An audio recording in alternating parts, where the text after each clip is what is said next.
Good morning, students. So, in on Saturday's lecture, we started with our chapter number 7, that is structural organization in animals, and we talked about the basic introduction of animal tissues. That what we are going to discuss in this chapter. Today, I'm taking first part, that is the epithelium, and that is also the simple epithelium today. Uh, when we say simple epithelium, it means this is a layer in which, basically single layer in which cells are arranged in a very simple manner. Cells are arranged in a single layer. That is why the protected layer, the protection layer, it is known as the simple epithelium. And mostly this the function, or if I will say location, where it is found, that you can find them in the lining for inner body cavities, many ducts and tubes. Here we will these are the areas where you can find out the simple epithelium, right, just for the protection purpose. Now, depending on the shapes, that which what is the shape of the cells, we classify them into further three categories. See, the main epithelium, they are of two types: simple, and there is a compound epithelium. Simple epithelium is further divided into three categories depending on the cell shapes. So first one is the squamous epithelium. Simple squamous epithelium, they are those cells basically which are flat.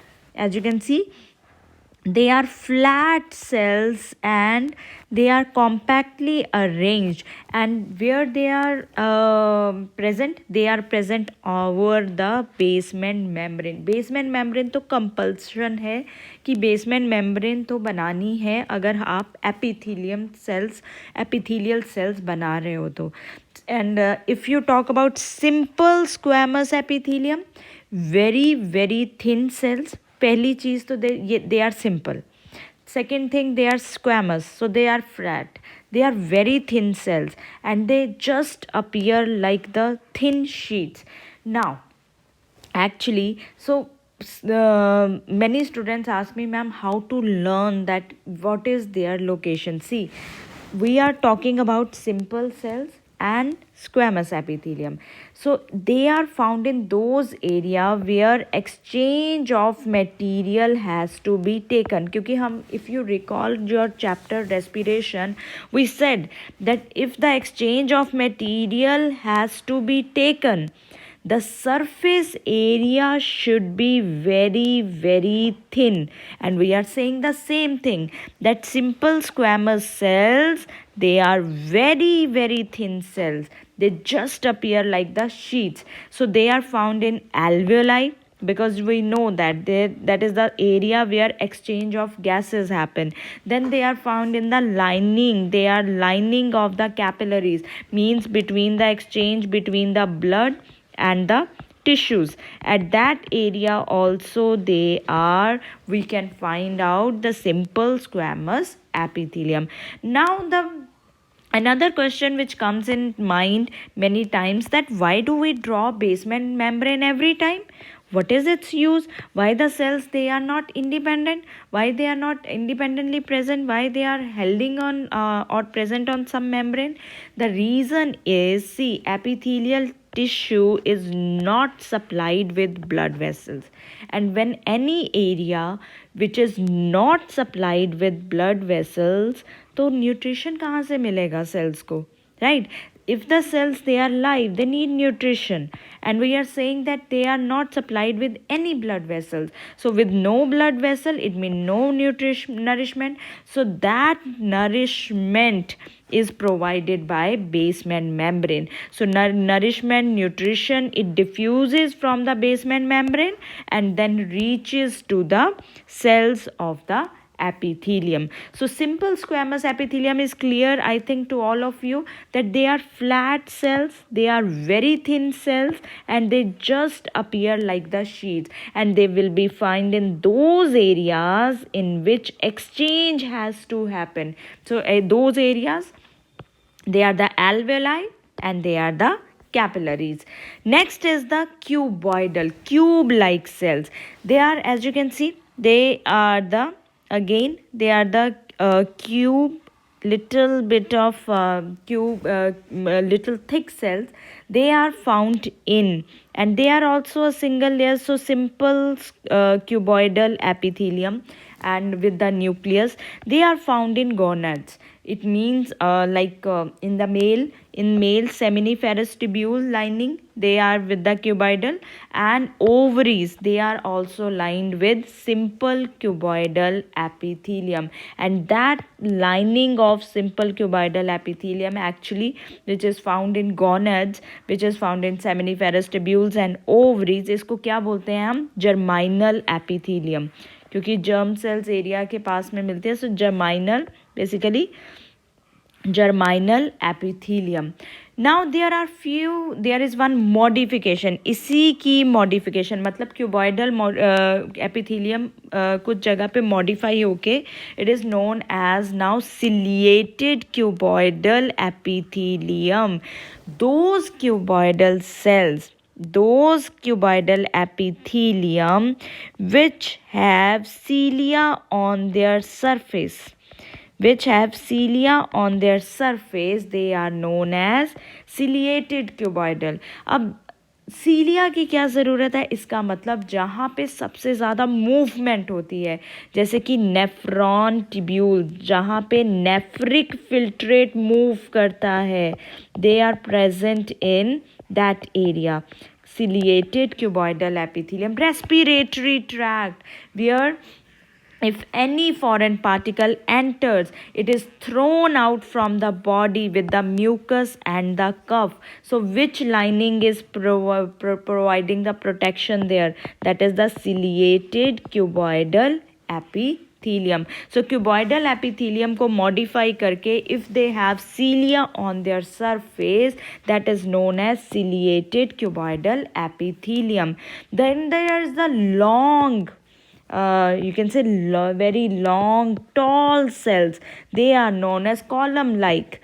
They are known as columnar epithelium. And इसकी भी further 3 modifications हैं. If when columnar epithelium, they have cilia on their free surface, then you will call them as ciliated columnar simple epithelium. अगर तो वो cuboidal shape में है, then they will be ciliated cuboidal. If they are very long and they are having cilia, and इनकी एक speciality है कि nucleus जो है, that is present near the base, right? And this is again, they are present on the basement membrane, right? So these long column-like cells, they are known as ciliated columnar simple epithelium. Where will you find them? Whenever there has to be some movement, but the cells are very long, in the fallopian tube, because you know that fertilization happens there, zygote is formed, but baby does not develop in the fallopian tube. This zygote has to move to the uterus. So movement of cilia is such that it help in the passage of zygote to the uterus. Then another, it is found in the nephron tubules. There the lot of movement is there. There you can find them the ciliated columnar epithelium. Then there is another modification of columnar epithelium. This type of cells, they have these kind of folds on their surface, and these kinds of folds, they are known as brush border epithelium. Epithelium on their free surface, if they have finger like projections, then you are going to call them brush border epithelium. अगर आप intestine को याद करो, तो intestine में ये finger like projections क्या काम करती हैं? More is the surface area, more is the absorption. So wherever in your body absorption has to take place, columnar brush border epithelium, that will be there. So location is intestine as well as PCT, because we know that PCT is, there is a lot of absorption takes place there. So intestine and PCT, they are the main areas where you can find brush border epithelium. The third modification of columnar, when the columnar cells, they start behaving like secretory cells, they become secretory. As you can see, this is the long columnar cells, this is nucleus, then they form a structure which can produce secretions, and these cells are known as now goblet cells. They start functioning like a gland, they secrete mucus. And where you find mucus? Generally in the inner lining of stomach as well as intestine. So this type of epithelium in which cells become secretory in their function, they are known as glandular epithelium. So there are three modifications of columnar epithelium: with the cilia, with the finger like projections, and when they become secretory in their nature. So glandular epithelium is further of two types. If they are just the goblet cells with the single cell, they are known as the goblet cells of alimentary canal. But if they further, they have cluster of cells, many cells, then they are known as multicellular glandular epithelium, like the example is in the salivary gland. So this is about the our first epithelium, that is the simple epithelium. It can be simple squamous epithelium, it can be simple cuboidal epithelium, it can be simple columnar epithelium. So simple epithelium is of three types, that is the squamous, and it is cuboidal and columnar epithelium, right, which has further modification according to their particular functions. Next, in just with this video, I'm going to talk about the compound or stratified epithelium.